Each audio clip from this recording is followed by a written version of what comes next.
Hello there, dear listener. Welcome to this quiet corner of the night, where stories unfold like gentle whispers and history becomes a soft lullaby. Tonight, we're going to journey together through the peaceful moments of a remarkable young girl's life, Anne Frank. As you settle into your comfortable space, perhaps adjusting your pillow just so, or pulling your blanket a little closer, let yourself sink into this story. There's no rush here, no urgency, just the gentle rhythm of words, like raindrops on a window, or the quiet turning of diary pages in a hidden room. Take a deep breath with me now, in and out. Let your shoulders relax, let your thoughts slow down. We're going to walk together through the quiet corridors of time, where even in the darkest periods of history, there were moments of extraordinary gentleness, hope, and the simple beauty of a young person's dreams. Our story begins not with drama or chaos, but with the soft rustle of fabric as a young girl opens a red checkered diary for the very first time. The year is 1942, and somewhere in Amsterdam, in a city that hums quietly under an overcast sky, a 13-year-old girl named Anne Frank is about to begin the most important conversation of her life, the one she would have with herself, and unknowingly, with the world. Picture, if you will, the gentle morning light filtering through the windows of a narrow Amsterdam house. The city outside moves at its measured pace, bicycles rolling softly over cobblestones, the distant sound of a streetcar, the quiet murmur of people going about their daily routines. Inside this house, in a room that feels safe and warm, Anne sits at a small desk, her dark hair catching the light as she bends over her diary. Her pen moves slowly across the page, each word chosen carefully, each thought a small gift to her future self. She writes with the concentration of someone who knows that these words matter, though she cannot yet imagine how much they will matter to others. The scratch of her pen on paper is the only sound in the room, a gentle rhythm that seems to match the beating of her heart. Anne Frank was born on June 12, 1929, in Frankfurt, Germany, to Otto and Edith Frank. Her family was ordinary in all the ways that matter most. They loved each other, they laughed together, they worried about everyday things like whether Anne was doing well in school, or whether her older sister Margot was eating enough. Otto Frank was a businessman with kind eyes and a gentle manner. Edith was a devoted mother who often found herself both amused and exasperated by Anne's spirited personality. In those early years before the world became complicated, Anne was simply a child growing up in a loving home. She was the kind of little girl who asked endless questions, who collected pictures of movie stars, who dreamed of becoming a writer someday. She had opinions about everything, what she wanted to wear, what she thought about her teachers, how she felt about the other children at school. Her childhood was filled with the small, precious details that make up any young person's life. The way her mother would brush her hair each morning, long, gentle strokes that made Anne feel cared for and loved. The sound of her father's voice reading bedtime stories, his tone patient and warm, even when Anne insisted on hearing the same story again and again. The feeling of her sister Margot's hand in hers as they walked to school together, their footsteps creating a quiet rhythm on the sidewalk. But the world outside their peaceful home was changing, shifting like sand in an hourglass. In 1933, when Anne was just 4 years old, her family made the decision to leave Germany. They moved to Amsterdam, to a city of canals and bridges, where the air smelled faintly of rain and flowers, and where they hoped to build a new life. Amsterdam welcomed the Frank family with its quiet charm. The city moved at a gentle pace, with narrow houses that leaned companionably against each other, their windows reflecting the ever-changing sky.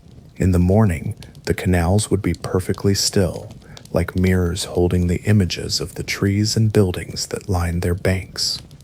By afternoon, small boats would create gentle ripples that caught the light and scattered it into thousands of tiny diamonds. Anne loved Amsterdam from the very beginning. She loved the way the light changed throughout the day, casting different shadows on the cobblestones. She loved the sound of bicycle bells, cheerful and bright, announcing the approach of someone's journey home. She loved the flower markets, where colors seemed more vivid than anywhere else, and where the air was sweet with the perfume of tulips and daffodils. The Frank family settled into their new life with the quiet determination of people who understood that home is not a place, but a feeling.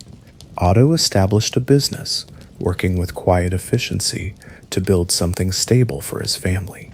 Edith focused on creating a warm, loving environment where her daughters could grow and flourish.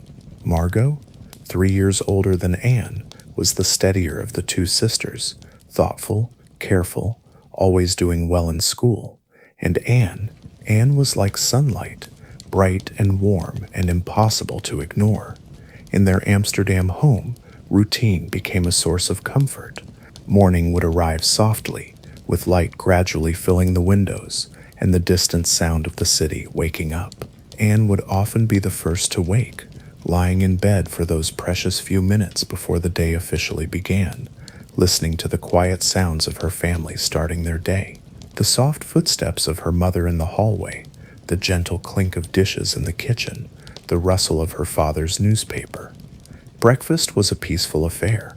The Frank family would gather around their small table, sharing the simple meal and the gentle conversation that families share. Anne would tell them about her dreams from the night before, elaborate stories that made her father smile and her mother shake her head with fond exasperation. Margot would quietly eat her breakfast, occasionally adding a thoughtful comment or a gentle correction to one of Anne's more fantastical tales. School days followed their own rhythm. Anne would walk through the streets of Amsterdam, her school bag slung over her shoulder, taking in all the small details that made each day unique. The way the light fell on a particular building, the expression on a shopkeeper's face, the pattern that raindrops made on a window. She had the artist's eye, even as a child, the ability to see beauty and meaning in the ordinary moments that most people overlook. At school, Anne was known for her quick wit and her even quicker tongue. She had opinions about everything and wasn't shy about sharing them. Her teachers found her both delightful and challenging. She was clearly intelligent, but she had a way of asking questions that made them stop and think.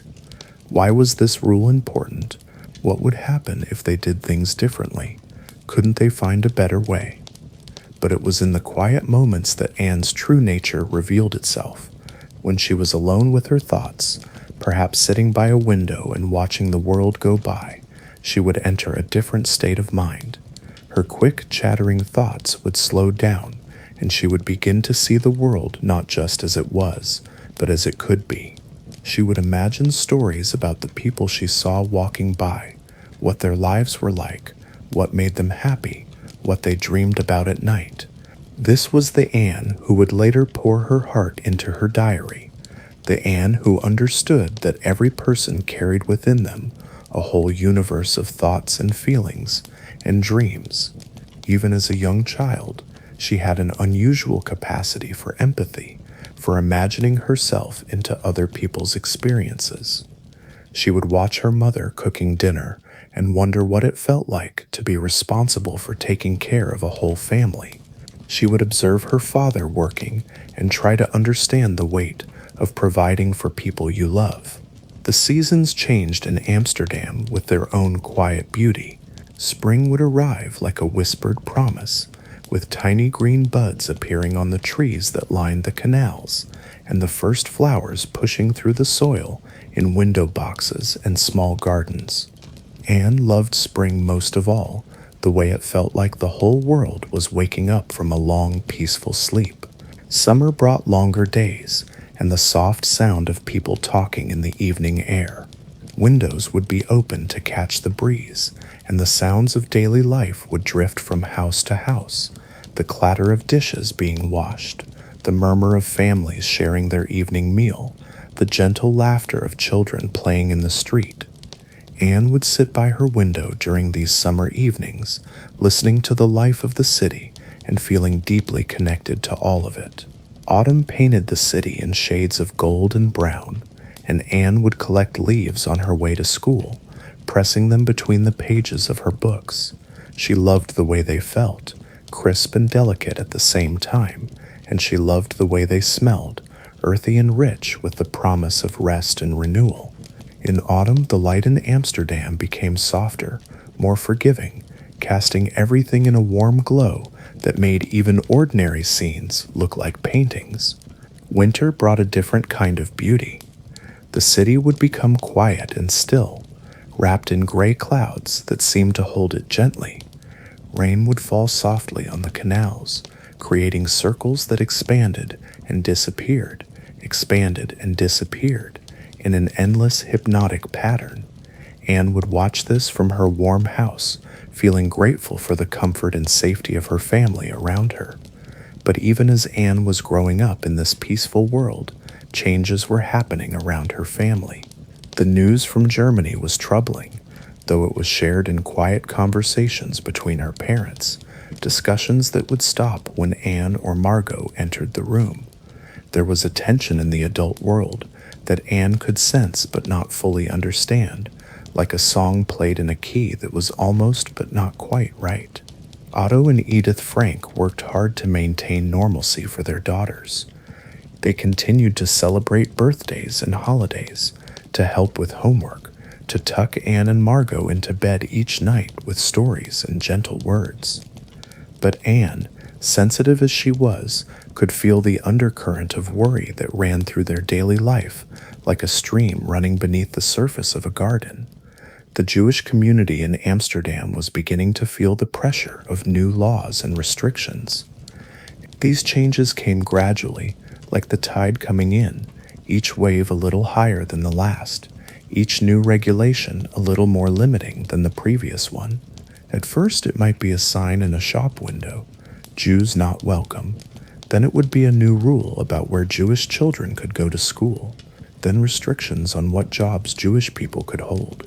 For Anne, these changes meant leaving her old school and enrolling in a Jewish school. At first, this felt like an adventure, new classmates to meet, new teachers to charm or challenge. But gradually, the reality of the situation began to settle in. The world was becoming smaller. The boundaries of what was possible for her family were being drawn more and more tightly. Even so, Anne's fundamental optimism remained intact. She made new friends at her new school, throwing herself into her studies and her social life with the same energy she brought to everything. She discovered that she had a talent for languages, picking up new words and phrases with ease. She loved the way different languages felt in her mouth, the way they opened up new ways of thinking and expressing herself. Her friendship with other girls became increasingly important during this time. There was Hannah Goslar, who had been her friend since childhood and who shared Anne's love of talking and laughing and making up stories. There was Jacqueline Van Meersen, who was more serious and studious, but who appreciated Anne's quick wit and creative spirit. These friendships provided a refuge from the growing complexity of the adult world, a place where Anne could still be simply a 13-year-old girl with 13-year-old concerns. And then, on June 12, 1942, Anne's 13th birthday arrived like any other day, but it would prove to be the beginning of something extraordinary. Among her birthday gifts that morning was a small diary, bound in red checked cloth, with a tiny lock and key. It was a simple present, the kind that might be given to any teenage girl, but for Anne, it was the beginning of a conversation that would last for the rest of her short life. That first entry, written on the morning of her birthday, reveals so much about who Anne was. She wrote about feeling somewhat isolated, about having many acquaintances, but no real friend with whom she could share her deepest thoughts. And so she decided she would make her diary that friend. She would call her diary Kitty, and she would tell Kitty everything, her hopes, her fears, her observations about the world around her, her dreams for the future. From the very beginning, Anne's diary entries revealed a young person with an unusual gift for observation and reflection. She wrote about the ordinary details of her life, what she ate for breakfast, what she thought about her teachers, how she felt about her sister, but she wrote about them with such clarity and insight that the ordinary became extraordinary. In those first few weeks after her birthday, Anne's diary entries capture the rhythm of a normal teenage life. She wrote about school, about her friends, about the books she was reading, and the movies she wanted to see. She wrote about her relationship with her parents and her sister, with all the complexity that family relationships contain, the love and the frustration, the moments of connection, and the times when she felt misunderstood. She was particularly fascinated by the differences between herself and Margot. While Margot was steady and reliable, Anne was quicksilver, changing moods and interests with the speed of thought. While Margot was careful and considerate, Anne was impulsive and passionate. But rather than seeing these differences as a problem, Anne wrote about them with curiosity and affection. She loved her sister deeply, even when she felt that Margot received more approval from their parents. The summer of 1942 was unusually warm, and Anne wrote about the way the heat made the city feel dreamy and slow. She described lazy afternoons spent reading in the shade, the way the canals reflected the blue sky, the sound of ice cream vendors calling out their wares. She wrote about swimming and bicycle rides, about conversations with friends that lasted for hours, about the particular quality of light during those long summer evenings. But underneath all of these normal, peaceful observations, there was an undercurrent of change. More and more, Anne's diary entries mentioned the restrictions that were affecting her family's daily life. She wrote about having to wear a yellow star, about not being allowed to ride on streetcars, about the growing list of places where Jewish people were not welcome. Still, Anne's essential optimism shone through. She wrote about finding ways to have fun despite the restrictions, about the kindness of non-Jewish friends who continued to treat her family with warmth and respect, about her belief that things would eventually get better. She had a teenager's natural resilience combined with a deep faith in the fundamental goodness of people. And in the evening, when the day's writing was done, Anne would close her diary and place it carefully in her desk drawer. She would prepare for bed in the quiet house, listening to the familiar sounds of her family settling in for the night. The soft murmur of her parents' voices from their room, the rustle of Margot turning the pages of a book, the distant sound of the city gradually growing quiet. Outside her window, Amsterdam rested under its blanket of stars, the canals reflecting the moonlight like ribbons of silver. The houses leaned against each other in the darkness, their windows glowing warmly, where families gathered for their evening routines. And somewhere in the city, other young people were also preparing for sleep, closing their own diaries, tucking away their own dreams and hopes for the future. Anne would lie in her bed, looking up at the ceiling and thinking about the day that had passed and the day that was to come. She would think about her friends, about the stories she wanted to write, about the person she was becoming, and gradually, surrounded by the love and safety of her family, she would drift off to sleep, her dreams filled with all the possibilities that tomorrow might bring.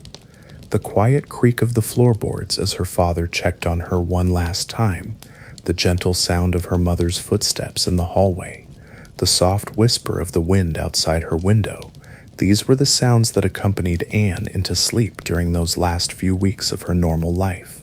They were the sounds of peace, of security, of a world where a 13-year-old girl could go to sleep planning what she would write in her diary the next day.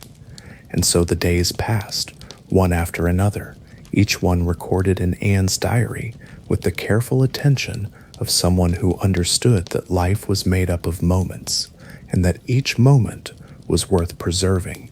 She wrote about conversations with friends, about disagreements with her parents, about books that moved her and ideas that excited her.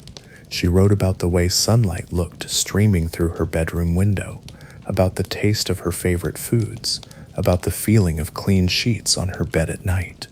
These were the quiet, precious days of early summer 1942, when Anne Frank was still simply a teenage girl living with her family in Amsterdam, writing in her diary and dreaming about her future. Days when the most pressing concerns were homework assignments and friendship drama, when the biggest decisions were what to wear to school and which book to read next. But change was coming, as change always does, carried on currents too deep and powerful for any one family to resist. On July 5th, 1942, a letter would arrive that would transform everything, that would take Anne and her family from their comfortable life into a hidden world where the only sounds would be whispers, where even the creak of a floorboard could mean danger, where a young girl's diary would become her most precious possession and her closest friend. But that is still to come. For now, let us rest here in these peaceful early days when Anne Frank was still a girl writing by her window, when her biggest worry was whether her friends really understood her, when she could fall asleep each night surrounded by the ordinary sounds of a family life lived in safety and love. The summer rain falls softly on the canals of Amsterdam, creating gentle ripples that catch the lamplight and scatter it into tiny stars. In houses throughout the city, families are settling in for the night, children being tucked into bed, parents sharing quiet conversations, the soft rustle of people preparing for sleep. And in one particular house, a 13-year-old girl closes her red checkered diary, places it carefully in her drawer, and prepares for bed. She has no way of knowing that these peaceful, ordinary days are about to end, that soon she will be writing by candlelight in a hidden room, that her diary will become not just her friend, but her lifeline. For now she is simply Anne, brushing her teeth at the bathroom sink, putting on her nightgown, climbing into bed between sheets that smell of home and safety. Outside her window, the city sleeps peacefully, and inside her room, a young girl drifts off to sleep, her dreams filled with all the stories she has yet to write, all the life she has yet to live. The gentle rhythm of her breathing joins the quiet symphony of the sleeping house, the soft tick of a clock, the whisper of wind against the windows, the barely audible sound of her family around her, safe and together. These are the sounds of peace, of the world as it should be, of a time when a young girl could go to sleep without fear, surrounded by love, with tomorrow stretching ahead like an unwritten page in her diary. And so we pause here, in this moment of quiet contentment, as Anne Frank sleeps peacefully in her Amsterdam home, her diary waiting on her desk for tomorrow's entry, her dreams carrying her forward into whatever the future might bring. The morning light filters through the curtains of Anne's bedroom on July 5th, 1942, just as it has on so many other mornings. But this morning carries with it a weight that will change everything, though Anne doesn't know it yet. She wakes slowly, naturally, the way children do when they have nowhere urgent to be, stretching and yawning and taking her time to fully emerge from the soft world of sleep. Downstairs, her parents are already awake, speaking in voices that are quieter than usual, more careful. There has been a phone call, early in the morning when the city was still wrapped in its pre-dawn hush. The kind of phone call that parents hope never comes, but that they have been expecting with the part of their minds that stays awake even when they sleep. Margot has received a call-up notice, an order to report for what the authorities euphemistically call work duty in Germany. But Otto and Edith Frank know what this really means, and they know that their careful plans, the preparations they have been making in secret for months, must now be put into action immediately. The remarkable thing about the Frank family in this moment is not panic, but a kind of quiet, determined calm. They have known that this day might come, and they have prepared for it as best they can. Otto has been working with his business partner Johannes Kleiman and his secretary Miep Gies to create a hiding place, a secret annex behind and above his office building on Prinsengracht. For months they have been quietly moving furniture and supplies to this hidden space, preparing it to become a home. Anne wakes to find her family moving with unusual purpose, but still speaking in the gentle voices she has always known. Her mother comes to her room and sits on the edge of her bed, the way she has done on countless other mornings, and explains that they are going to take a little trip. They are going to stay in a safe place for a while until things get better. Anne should pack some of her most important things, but she should pack them in a school bag, so it looks like she's just going to school. Think about what a 13-year-old girl would choose to take if she could only carry what would fit in a school bag, if she knew she might not be back for a very long time. Anne packed her diary first. Of course she did. Then some photos of her friends, some letters, a few favorite pieces of clothing. She took her fountain pen, the one she loved to write with, and some books that had become like old friends to her. As she packed, moving quietly through her room, Anne touched the things she was leaving behind. Her collection of postcards, her movie star pictures, the little ornaments and keepsakes that had made her room uniquely hers. She ran her fingers along the edge of her desk, where she had written so many letters and diary entries. She looked out her window at the views she had seen every morning for years, the buildings across the street, the small patch of sky that was visible between them, the familiar geometry of her neighborhood. The family left their house on Merwedeplein in the early morning when the streets were still quiet and few people were about. They walked through Amsterdam like any other family going about their business, but they carried with them the weight of leaving everything behind. Anne looked back once at their house, memorizing the way it looked in the soft morning light, not knowing if she would ever see it again. The secret annex that would become Anne's world was located behind Otto's office building at 263 Prinsengracht. To reach it, you had to walk through the normal office space, past the desks where people worked during the day, to what appeared to be an ordinary bookcase. But this bookcase was hinged, and it swung open to reveal a hidden staircase that led up to a separate world, a world that existed parallel to the visible Amsterdam, but completely cut off from it. The space itself was small but thoughtfully arranged. There were 3 main rooms on the upper floor, one for Otto and Edith, one for Anne and Margot, and one that served as a living room and kitchen for the family.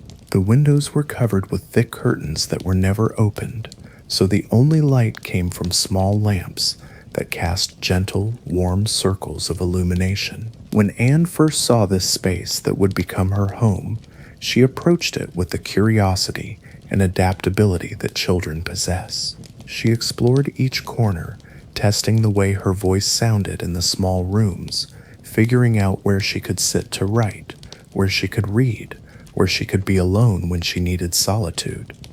She claimed a small section of the room she shared with Margot, arranging her few possessions with the care of someone creating a nest. The first few days in the secret annex had an almost dreamlike quality. There was so much to learn about living in this hidden world, how to move quietly during the day when the office workers were downstairs, how to whisper instead of speaking in normal voices, how to find comfort and routine in such a small space.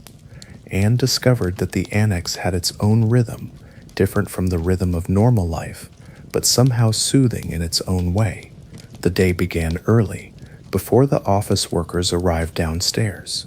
This was the time when the hidden residents could move around more freely, when they could run water and use the bathroom without worrying about making noise. Anne loved these early morning hours, when the light was soft and the world outside was just beginning to wake up. Breakfast was a quiet affair, eaten around a small table in the living room. The food was simple: bread, sometimes with a little jam or cheese, tea that had to be made carefully, so the steam wouldn't be seen from outside. But there was something precious about these meals, something that made even the simplest food taste meaningful. They were eating together as a family, and they were safe. After breakfast, when the sounds from the office below indicated that the workday had begun, the residents of the secret annex would settle into their own quiet routines. This was when Anne would often retreat to her small corner with her diary, when the scratch of her pen on paper became one of the most familiar sounds in their hidden world. Writing in her diary became Anne's way of processing this extraordinary situation. She wrote about the practical aspects of their hidden life, how they managed to cook meals on their small stove, how they organized their few possessions, how they dealt with the challenges of living in such close quarters.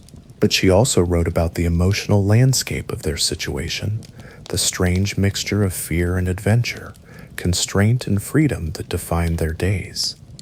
Anne discovered that being confined to a small space had an unexpected effect on her inner life. It seemed to expand it.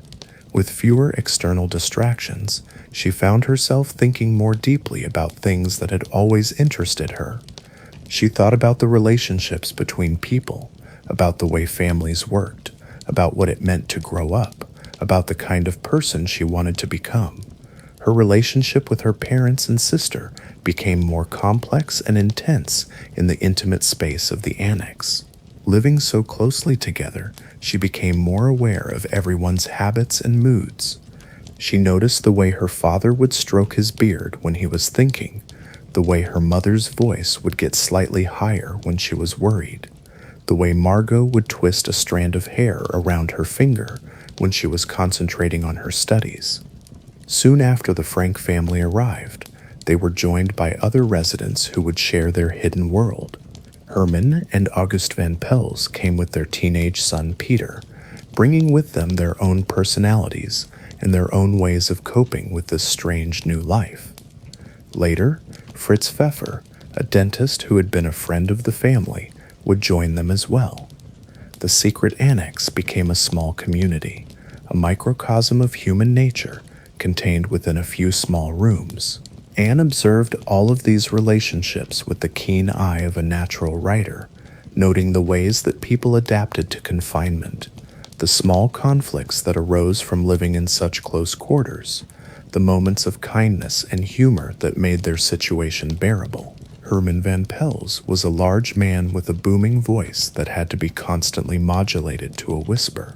Anne watched him struggle with this constraint, sometimes forgetting and starting to speak in his normal voice before catching himself and dropping to a whisper. His wife Auguste was more naturally suited to the quiet life of the annex, moving through their small world with gentle efficiency. But it was Peter Van Pels who would become increasingly important to Anne as the months passed. At first, she found him somewhat boring. He was quiet and serious, more interested in his cat Mushi than in conversation. But gradually, Anne began to appreciate Peter's steady, thoughtful nature. In the confined space of the annex, his calmness became a source of comfort. Peter had claimed the small attic room as his own space, and Anne loved to visit him there. The attic was the closest thing to being outside that any of them had. There was a small window through which they could see a patch of sky, and sometimes birds would land on the windowsill, bringing with them a sense of the larger world that continued to exist beyond their hidden walls. Anne would sit with Peter in the attic, sometimes talking quietly, sometimes just enjoying the companionable silence. They would watch the light change as the day progressed, marking time by the subtle shifts in the quality of illumination that filtered through their small window. These moments became precious to Anne, islands of peace in the strange sea of their hidden existence. What made their life in the secret annex possible was the extraordinary courage and kindness of the people who helped them. Miep Geibel, Otto's secretary, became their lifeline to the outside world. She brought them food, news, books, and perhaps most importantly, she brought them the sense that they were not forgotten. that there were people in the world who cared about what happened to them. Johannes Kleiman, Otto's business partner, risked everything to help create and maintain their hiding place. Victor Kugler, another employee, also became part of the small group of people who knew about the secret annex and worked to keep its residents safe. Bep Vosquile, young and brave, brought them news and supplies and treated them with the same warmth she would show to any friends. These helpers became like family to the people in the secret annex. Anne wrote about them with deep affection and gratitude, understanding even as a teenager that these people were risking their own lives to save others. She was moved by their kindness, their consistency, their refusal to abandon people in need. As the weeks turned into months, the residents of the secret annex developed routines that gave structure to their days. They created schedules for using the bathroom, for cooking, for studying. They established quiet hours when everyone would read or write or pursue their own activities. They set aside time for conversation, for sharing meals, for the small rituals that make a group of people into a family. Anne threw herself into her studies with renewed intensity. Cut off from regular school, she created her own curriculum, reading voraciously and writing constantly. She studied languages, history, literature, working through textbooks that may have brought her, and pursuing her own interests in whatever direction they led her. She discovered that she had a particular talent for languages, picking up new vocabulary and grammatical structures with ease. She wrote practice sentences in Dutch, German, French, and English, delighting in the way different languages offered different ways of expressing the same ideas. She copied out passages from books she admired, studying the way skilled writers put words together. But it was her diary writing that truly flourished during this time. Freed from the distractions of normal teenage life, Anne's writing became more sophisticated, more introspective, more honest. She wrote about her observations of the people around her with increasing psychological insight. She wrote about her own changing feelings and ideas with a frankness that was remarkable for someone her age. She began to think of herself seriously as a writer, not just as a girl who happened to keep a diary. She started writing short stories, experimenting with different voices and perspectives. She began to imagine a future in which she would be a published author, in which people would read her words and be moved by them. Her diary entries from this period reveal a young person grappling with profound questions about human nature, about the meaning of suffering, about the possibility of maintaining hope in the face of uncertainty. She wrote about the way people treat each other, about the capacity for both cruelty and kindness that exists in every human heart. Through their helpers, the residents of the secret annex received news of the outside world, though it was often fragmentary and sometimes contradictory. They learned about the progress of the war, about the fate of other Jewish people in Amsterdam and beyond, about the daily life of the city that continued just steps away from their hidden world. Anne processed this information in her diary, trying to make sense of a world that seemed to have gone mad. She wrote about her difficulty understanding how ordinary people could participate in or ignore such systematic cruelty. She wondered about the neighbors who had lived near her family, about whether they missed the Frank family or even noticed they were gone. But despite the troubling news from outside, Anne maintained her fundamental optimism. She wrote about her belief that people were essentially good, that the war would end, that she and her family would survive to see better days. This optimism was not naive. It was a choice, a deliberate decision to focus on hope rather than despair. The seasons changed outside their windows, marking the passage of time in ways that were both familiar and strange. Autumn arrived with its changing light, visible through the small gaps in their curtains. Anne wrote about watching leaves fall past their hidden windows, about the way the quality of light shifted as the days grew shorter. Winter brought its own challenges to life in the secret annex. The small space was harder to heat, and fuel was scarce. Everyone wore layers of clothing and huddled together for warmth. But Anne found beauty even in the constraints of winter, writing about the way frost formed patterns on their windows, about the hushed quality of snow falling on the city outside.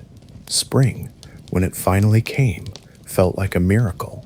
The light grew stronger, the air warmer, and somehow the future seemed more possible. Anne wrote about the way her spirits lifted with the changing season, about the renewal of hope that seemed to come with the renewal of the natural world. Living in such close quarters, the relationships between the residents of the secret annex became increasingly complex. Anne observed and wrote about the small tensions that arose when people were forced to share limited space and resources. She noted the way that minor irritations could become major conflicts when there was no escape, no way to get distance from the source of annoyance. But she also wrote about the deep bonds that formed under these extraordinary circumstances. Living so intimately with other people, she began to understand them in ways that would never have been possible in normal life. She saw her parents not just as authority figures, but as human beings with their own fears, hopes, and vulnerabilities. She observed the way her father worried about providing for his family, even in their hidden world, the way her mother struggled to maintain her role as caretaker when their world had been reduced to a few small rooms. Her relationship with Margot deepened during this time as well. The 3-year age difference between them seemed less significant when they were sharing not just a room, but an entirely different way of life. Anne began to appreciate her sister's steady, thoughtful nature, the way Margot could remain calm and focused even when their situation felt overwhelming. And slowly, quietly, Anne's friendship with Peter Van Pels began to transform into something deeper. It happened gradually, the way most meaningful changes do, through small moments of connection, quiet conversations, shared glances across their tiny living space. Anne wrote about these developing feelings with the intensity and confusion that characterizes first love, trying to understand what was happening to her heart. Peter represented something precious to Anne in their confined world. He was someone her own age, someone who understood what it felt like to be a teenager trapped in an adult situation. Their conversations, whispered in the attic or during the quiet evening hours, became increasingly important to both of them. They talked about their dreams for the future, about the lives they had left behind, about what they hoped to do when the war ended. Anne's diary entries about Peter reveal the depth of her emotional growth during this period. She wrote about the way her feelings for him helped her understand herself better, about how caring for another person opened up new chambers in her heart. She analyzed her emotions with the same careful attention she brought to everything else, trying to understand the difference between friendship and love, between romantic feelings and deep affection. Despite the constraints of their situation, the residents of the secret annex found ways to create beauty and meaning in their daily lives. They celebrated birthdays with small gifts and special meals prepared from their limited supplies. They created their own entertainment, reading aloud to each other, sharing stories about their past lives, playing quiet games that wouldn't make noise. Anne particularly loved the evenings, when the office workers had gone home and the hidden residents could move around more freely. This was when they would gather in their small living room, sharing their simple dinner and talking quietly about their day. These meals became deeply precious to Anne, not because of the food, which was often sparse and monotonous, but because of the sense of family and community they represented. After dinner, Anne would often retreat to her small corner to write in her diary. She wrote about the conversations she had heard, the emotions she had observed, the small events that made up their hidden existence. But she also wrote about her inner life, her thoughts about literature and philosophy, her evolving ideas about human nature, her dreams for her future as a writer. The enforced quiet of their hidden life had an unexpected effect on Anne's intellectual development. With fewer external distractions, she found herself reading more deeply and thinking more carefully about what she read. She worked her way through classic literature, philosophy, and history, engaging with ideas that many adults never encounter. She read Goethe and Schiller, finding in their works a depth of feeling that matched her own emotional intensity. She studied history, trying to understand how the world had reached its current state of conflict. She read contemporary novels and essays, comparing different writers' approaches to describing human experience. But it was in her own writing that Anne's intellectual growth was most evident. Her diary entries became increasingly sophisticated, showing a young person who was learning to think critically about complex moral and philosophical questions. She wrestled with questions about the nature of good and evil, about whether people were fundamentally decent or fundamentally selfish, about how individuals should respond to injustice. Time moved differently inside the secret annex, cut off from the normal markers of days and weeks, school schedules, social events, regular outings.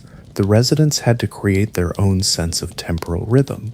They marked time by the helpers' visits, by the changing light visible through their curtained windows, by the slow progression of the seasons. Anne became acutely aware of the passage of time, noting in her diary how strange it felt to be living in a kind of suspended animation, while the world outside continued to change.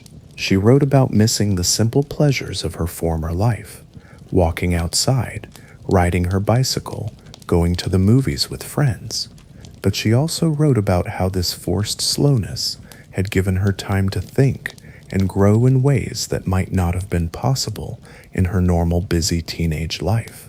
The silence of their days was broken by small sounds that became deeply familiar, the creak of floorboards as someone moved carefully through the space, the whisper of pages turning as people wrought, the soft scratch of Anne's pen on paper as she wrote in her diary.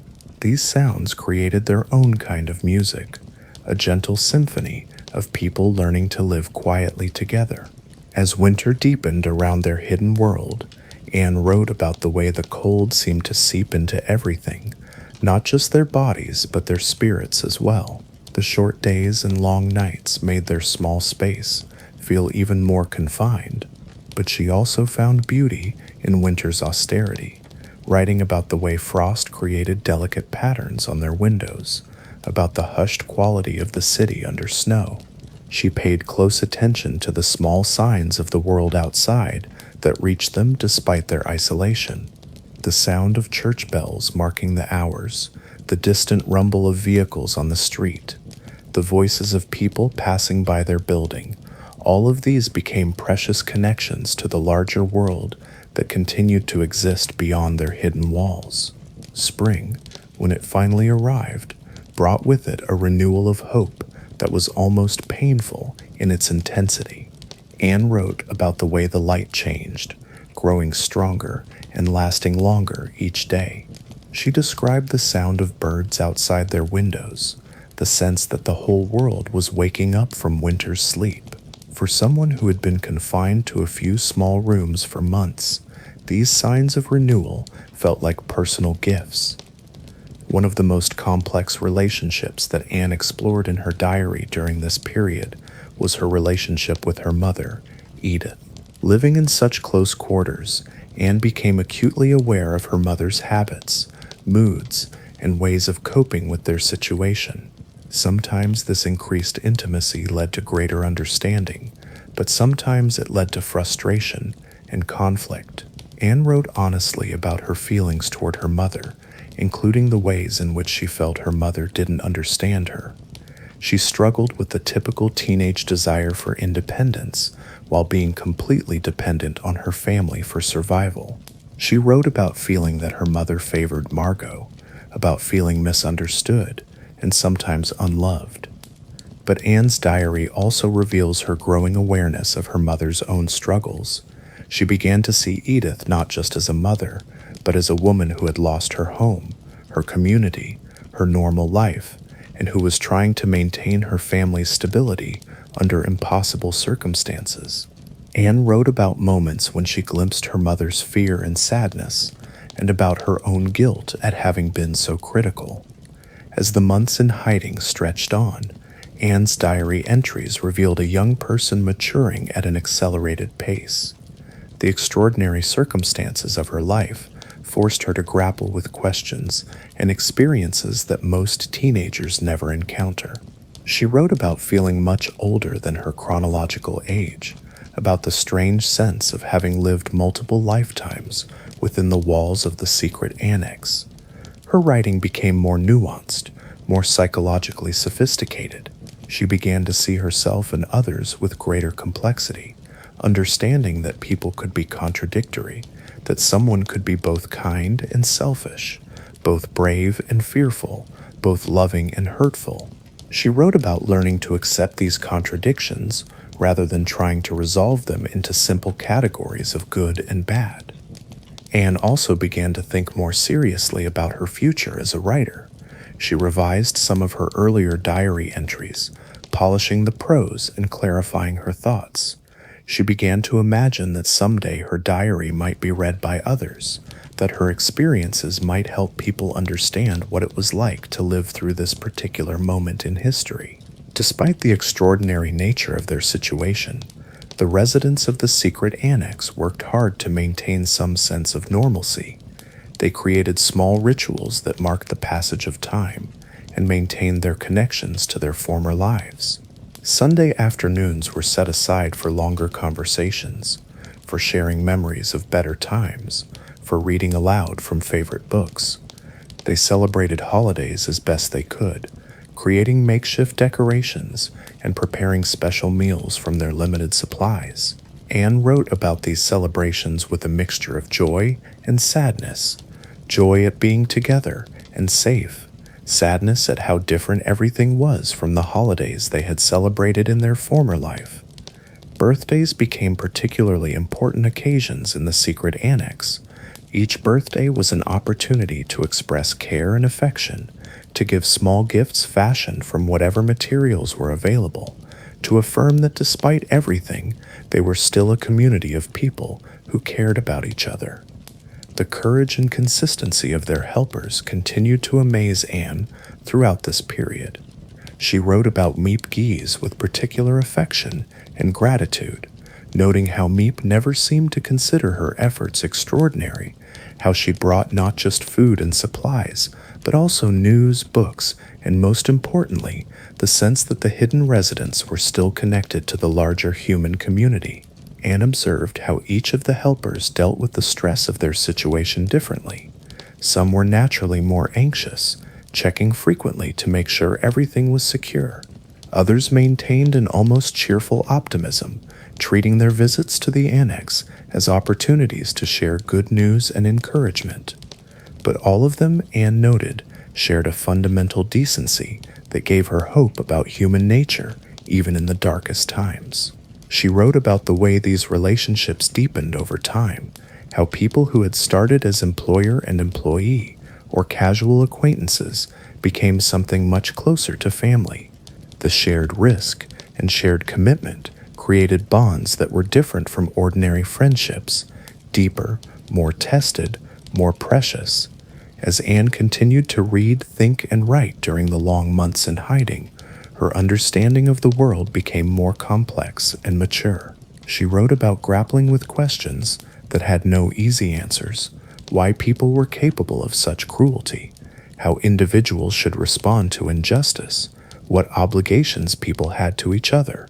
Her diary entries from this period show a young person developing her own moral philosophy, thinking carefully about what she believed and why. She wrote about the importance of maintaining hope even when circumstances seemed hopeless, about the power of small acts of kindness to sustain people through difficult times, about the responsibility that each person has to try to make the world a little better. Anne's optimism during this period was not naive or unrealistic. She was well aware of the dangers they faced, of the terrible things happening in the world outside their hiding place, but she made a conscious choice to focus on the good she could see in people, to believe that love and kindness were stronger than hatred and cruelty. The days in the secret annex followed their own gentle rhythm, shaped by the need for silence during business hours and the precious freedom of early mornings and evenings. Anne wrote about learning to love these quiet times, when she could move freely within their small space, when conversation could flow more naturally, when she could write in her diary without worrying about making noise. She described the way different people in the annex coped with the enforced quiet of their daytime hours. Some read constantly, losing themselves in books. Others worked on handicrafts or puzzles, keeping their hands busy while their minds wandered. Anne herself often wrote during these quiet hours, using her fountain pen to capture her thoughts and observations on the pages of her beloved diary. The evening hours, when the office workers had gone home, became particularly precious to Anne. This was when the hidden residents could gather together, sharing their simple meals and quiet conversation. These gatherings became the emotional center of their hidden life, the time when they functioned most naturally as a family and community. As winter gave way to spring in 1944, Anne's relationship with Peter Van Pels continued to deepen and evolve. Their conversations in the attic became longer and more intimate, covering everything from their memories of life before hiding to their dreams for the future. Anne wrote about these talks with the intensity of first love, analyzing every word and gesture for hidden meaning. Peter represented something precious to Anne. He was her contemporary, someone who understood what it felt like to be young and trapped, someone with whom she could share the particular challenges of growing up under such extraordinary circumstances. Their relationship gave both of them a sense of normalcy, a reminder that they were still teenagers, with all the emotions and longings that adolescence brings. Anne's diary entries about Peter reveal both the joy and the confusion of young love. She wrote about the way her heart would race when she saw him, about the way time seemed to slow down during their conversations, about the way even small gestures, a smile, a shared glance, could sustain her for hours. But she also wrote about her uncertainty, her questions about what their relationship meant and where it might lead. As the spring of 1944 progressed, Anne's diary entries revealed a young woman who had been profoundly shaped by her extraordinary circumstances. The girl who had entered the secret annex in July 1942 had been replaced by someone more thoughtful, more mature, more aware of the complexity of human nature and the fragility of human existence. Her writing had evolved as well, becoming more sophisticated and psychologically nuanced. She wrote with increasing confidence about complex moral and philosophical questions, demonstrating an intellectual maturity that was remarkable for someone not yet 15 years old. Her observations about the people around her showed a deep understanding of human psychology, while her reflections on her own inner life revealed someone who was learning to know herself with unusual honesty and clarity. But perhaps most remarkably, Anne had maintained her fundamental optimism and hope throughout this long period of hiding. Despite being cut off from the normal life of a teenager, despite the constant fear and uncertainty, despite the terrible news that occasionally reached them from the outside world, she continued to believe in the essential goodness of people and in the possibility of a better future. In the quiet evenings of that spring, as Anne sat writing in her diary by the soft light of their small lamp, she sometimes paused to listen to the sounds of their hidden world. The gentle breathing of her family sleeping nearby, the whisper of wind against their covered windows, the distant sounds of the city that continued its life just beyond their walls. These were the sounds of safety, of survival, of a small group of people who had found a way to maintain their humanity, even in the most inhumane circumstances. They were the sounds of love persisting despite fear, of hope surviving despite despair, of a young woman's voice finding its strength even in the enforced silence of a hidden room. Anne would close her diary and prepare for sleep, surrounded by the quiet presence of the people who had become her whole world. Outside their windows, Amsterdam slept under its blanket of stars, while inside the secret annex, a remarkable young woman drifted off to sleep, her dreams filled with stories yet to be written, with a future that seemed both impossibly distant and surprisingly possible.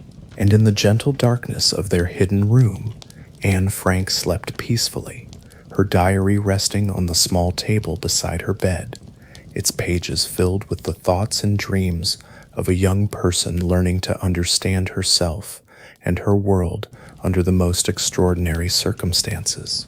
Tomorrow would bring another day of quiet writing, of whispered conversations, of life lived in the shadows but illuminated by hope.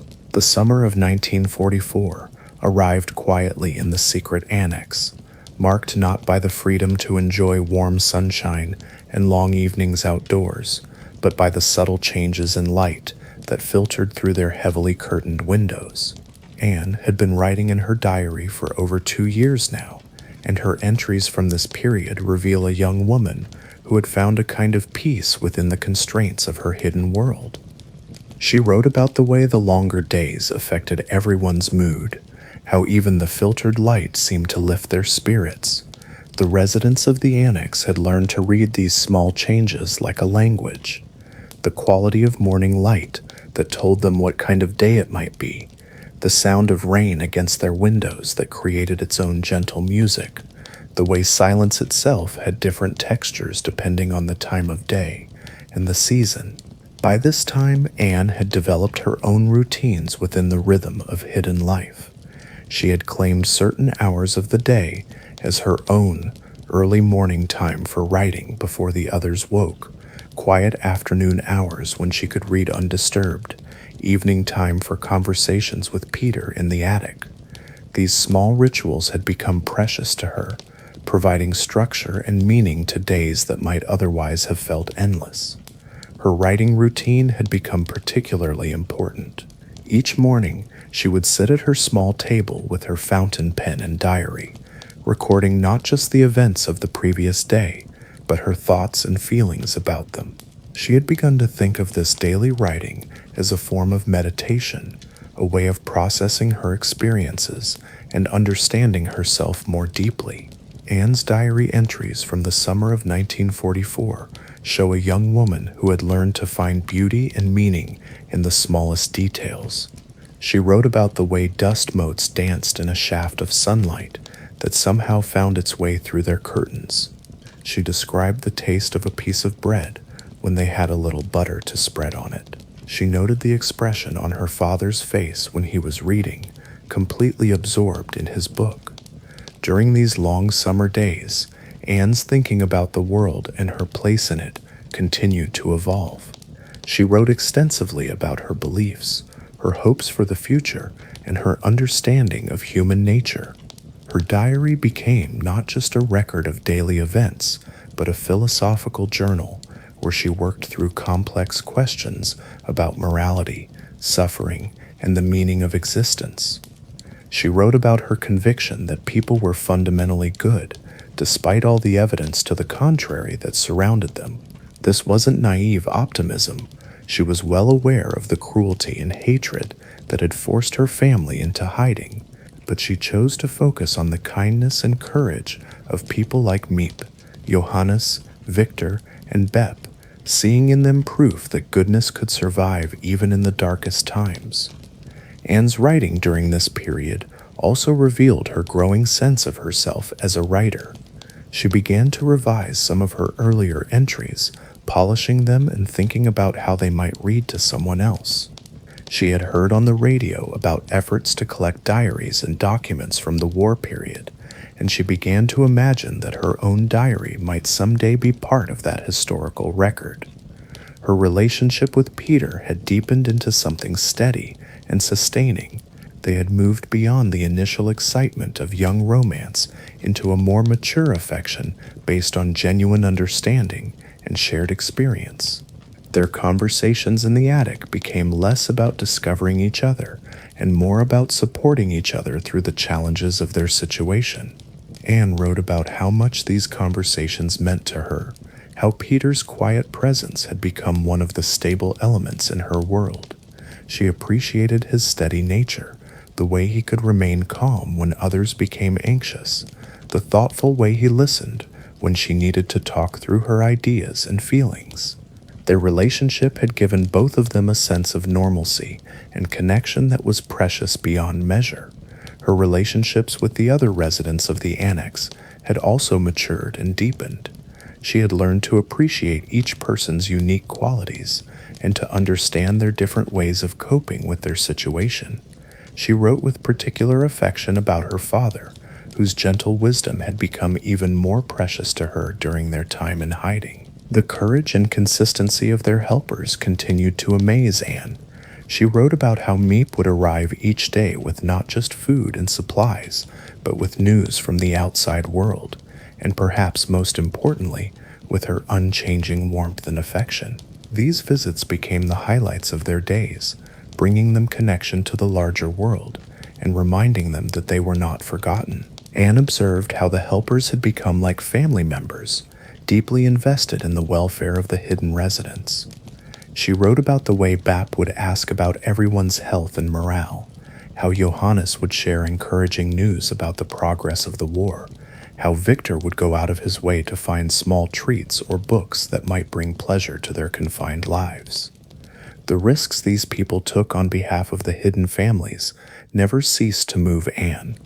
She understood that they were putting their own lives in danger, that discovery would mean severe punishment or death for all of them, yet they continued their visits and their care with a consistency that spoke to something profound about human decency and the power of ordinary people to choose courage over fear.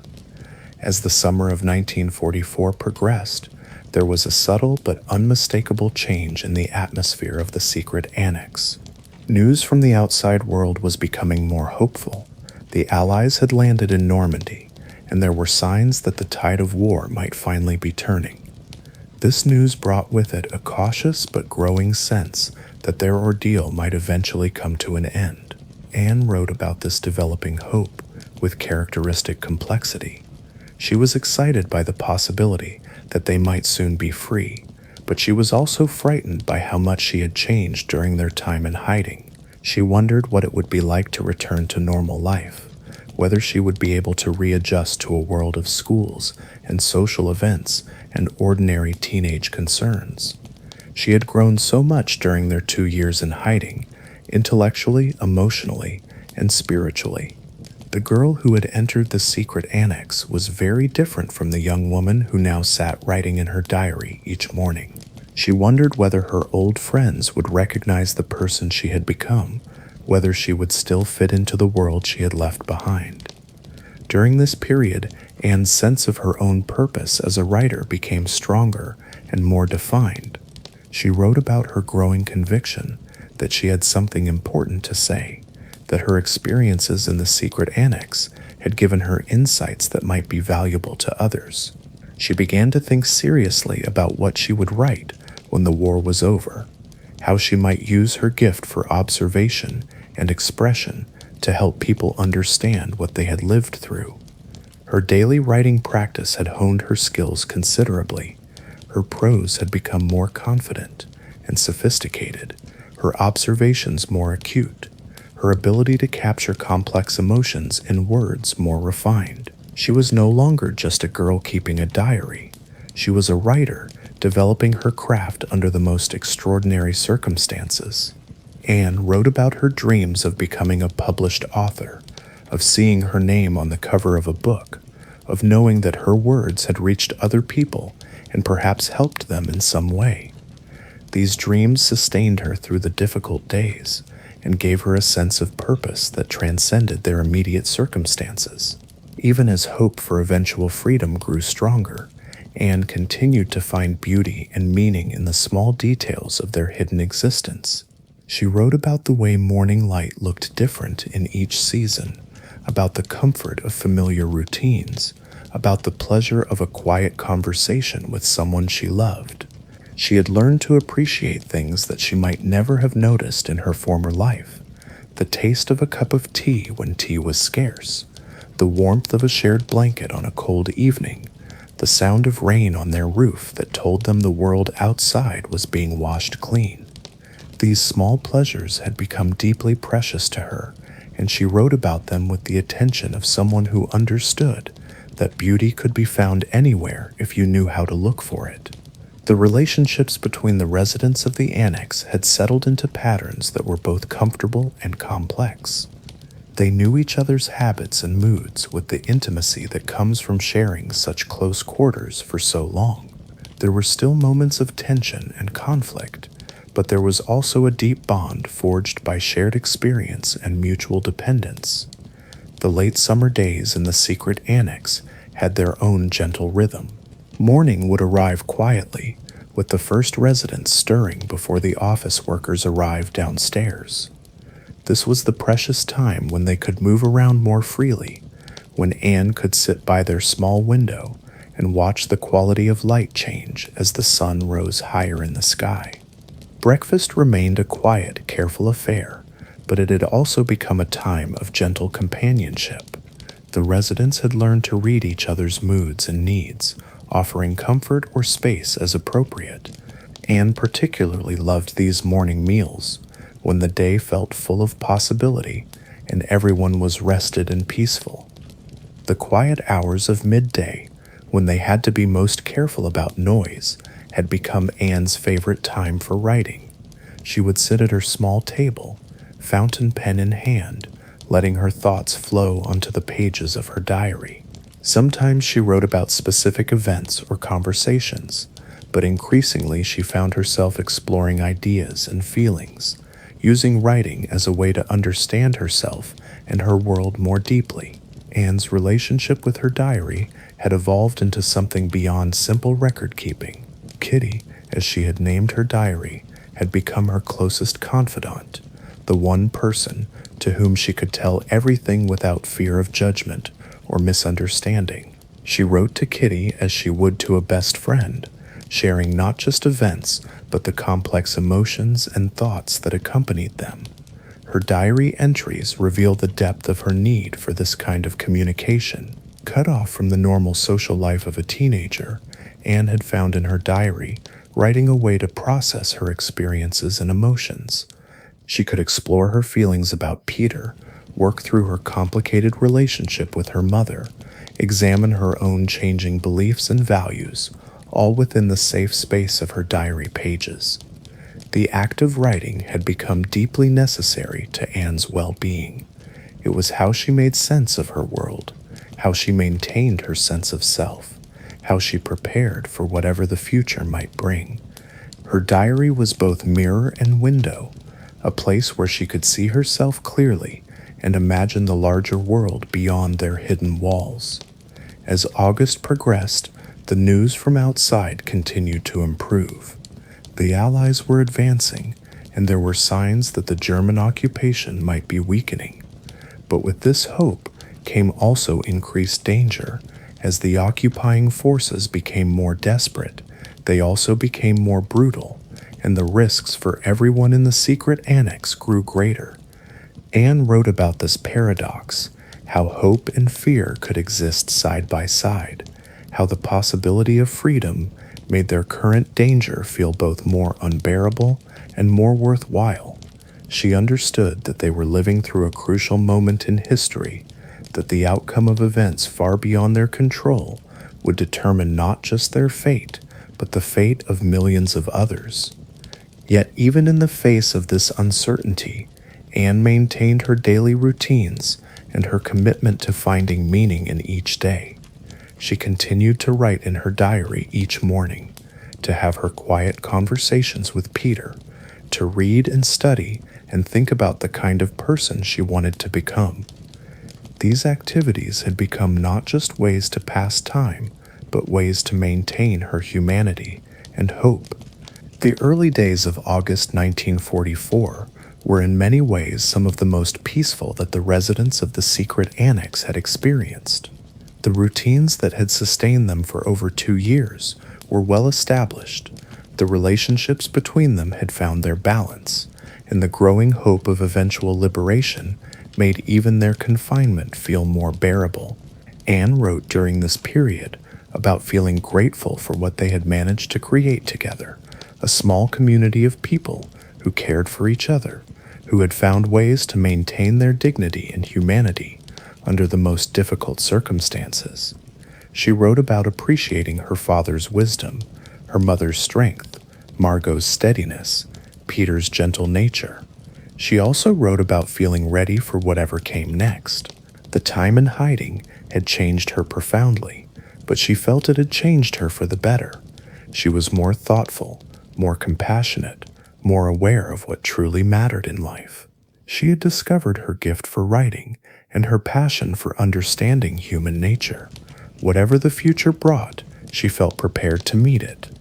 Friday, August 4th, 1944, began like many other days in the secret Annex. Anne woke early, as was her habit, and spent some time writing in her diary before the others stirred. The morning light filtered through their curtained windows in the familiar way, and the sounds of the city waking up provided the gentle background music that had become the soundtrack of their hidden life. There was nothing in the morning to suggest that this day would be different from any other. Anne wrote about ordinary things, her thoughts about a book she was reading, her observations about the other residents, her plans for the day ahead. Her handwriting was clear and steady, her thoughts flowing easily onto the page as they had on so many other mornings. The residents of the Annex went about their morning routines, the quiet breakfast, the gentle conversations, the settling into the day's activities.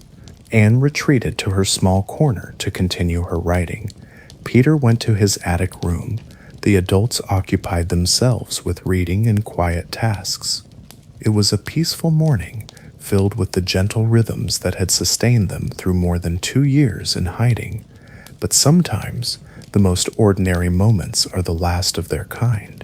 Sometimes, peace ends not with drama or warning, but simply with the sound of footsteps on stairs, with voices that don't belong, with the sudden knowledge that the hidden world you have carefully constructed is about to be swept away.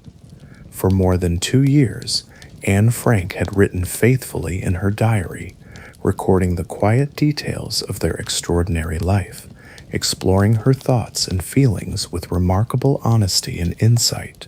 She had grown from a 13-year-old girl into a thoughtful young woman, had discovered her gift for writing, had learned profound lessons about human nature and the capacity for both cruelty and kindness.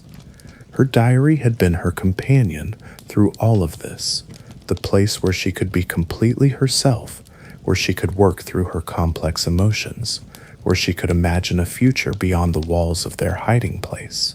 In its pages, she had created not just a record of her experiences, but a testament to the resilience of the human spirit, to the power of hope to survive even in the darkest circumstances. And now, as we reach the end of Anne's time of quiet writing, of whispered conversations and hidden dreams, we can imagine her there in her small corner of the secret Annex, fountain pen in hand, writing perhaps for the last time in the diary that had become so precious to her.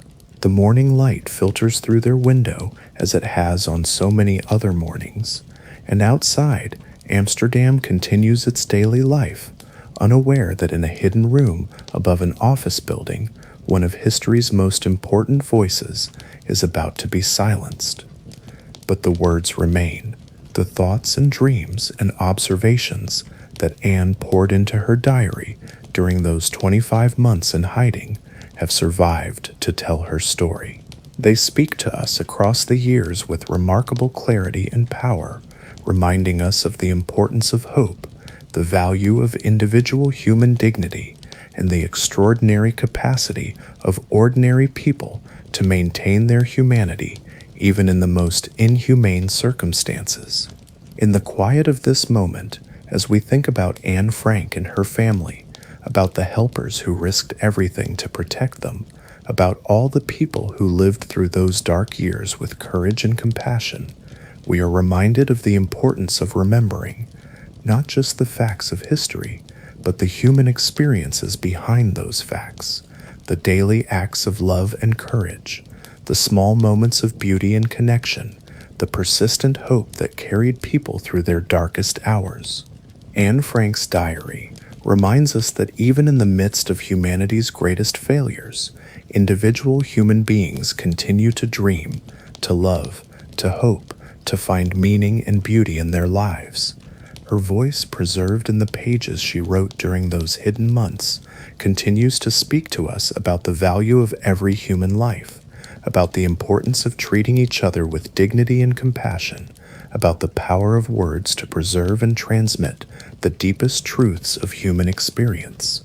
And so, as we prepare to rest, we can carry with us the image of Anne Frank at her small table, writing by the soft light of their hidden room, pouring her heart onto the pages of her diary with the dedication and hope that characterized her entire short life.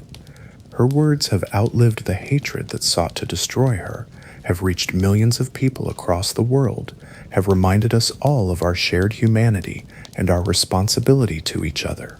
In the gentle darkness of night, with the quiet sounds of the world settling into sleep around us, we can remember Anne's voice, young, hopeful, determined to find meaning and beauty even in the most difficult circumstances.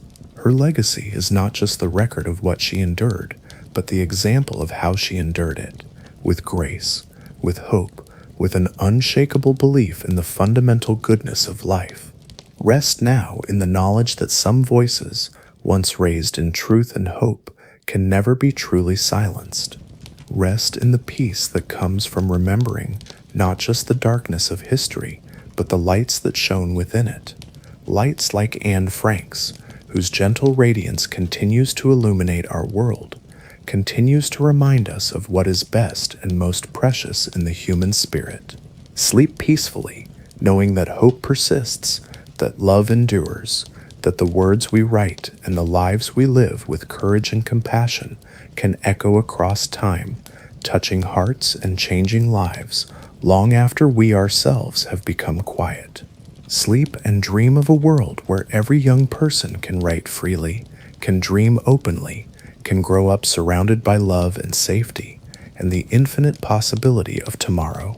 Good night, dear listener. Rest well in the knowledge that Anne Frank's voice continues to whisper across the years, carrying with it all the hope and beauty and resilience of the human heart. Sleep and let her gentle spirit accompany you into peaceful dreams